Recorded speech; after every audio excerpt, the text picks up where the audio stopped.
ನಿಮ್ಗೆ ಯಾರು ಕೈ ಕಟ್ಟಾಕ್ ಕೂರಿಸಿದಾರ? ಯಾರು ಕೈ ಕಟ್ಟಾಕ್ ಕೂರಿಸಿದ್ದಾರೆ? ಪ್ರೈವೇಟ್ ಡೈರಿಯಲ್ಲಿ ಇರೋದಕ್ಕಿಂತ 5 ಪಟ್ಟು ಸಿಬ್ಬಂದಿ ಇಟ್ಕೊಂಡಿದ್ದೀರಿ. ಏನ್ ಮಾರಾಟ ಮಾಡೋಕೆ ಯಾರು ಕಟ್ಟಾಕಿದ್ದಾರೆ? ಆದ್ರೆ ಹೊರೆ ರೈತರ ಮೇಲೆ ಬಿಡ್ಬೇಕು. ನಾವು ಕೊಡ್ತಾ ಇರೋದು ಆಕ್ಚುಲಿ ರೈತರಿಗೆ, ಸರ್ಕಾರ ಕೊಡ್ತಾ ಇರೋದು ನಿಮ್ಮ ರೈತರಿಗೆ ಸಬ್ಸಿಡಿ ಅಲ್ಲ, ನಿಮ್ಮ ಖರ್ಚು ವೆಚ್ಚಗಳ ಸಬ್ಸಿಡಿ ಅಷ್ಟು ಇಟ್ಕೊಳ್ಳಿ. ಹೆಸರಿಗೆ ನಾವು ರೈತರು ಕೊಡ್ತಾ ಇದೀವಿ ಅಷ್ಟೇ.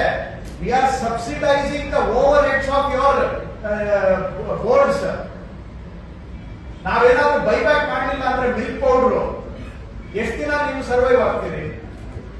ಪ್ರೈವೇಟ್ ಅವ್ರಿಗೆ ಇದೆಯಾ ಆಪ್ಷನ್? ಅದು ಒಂದೊಂದು ಪೈಸಾನು ಅವರೇ ಅದು ಮಾಡಬೇಕು. 2 ತಿಂಗಳು ಏನಾದ್ರೂ ಮಿಲ್ಕ್ ಪೌಡರ್ ಬೈಬ್ಯಾಕ್ ಮಾಡೋದು ನಿಲ್ಲಿಸ್ಬಿಟ್ರೆ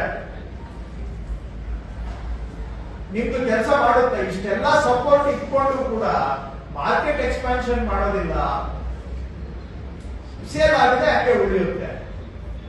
ನಿಮ್ಮಲ್ಲಿ ಪ್ರೈವೇಟ್ ಡೈರಿಯಲ್ಲಿ 10 ಜನ ಕೆಲಸ ಮಾಡಿದ್ರೆ ನಿಮ್ಮ ಹತ್ರ ಎಷ್ಟು ಜನ ಕೆಲಸ ಮಾಡ್ತಾರೆ?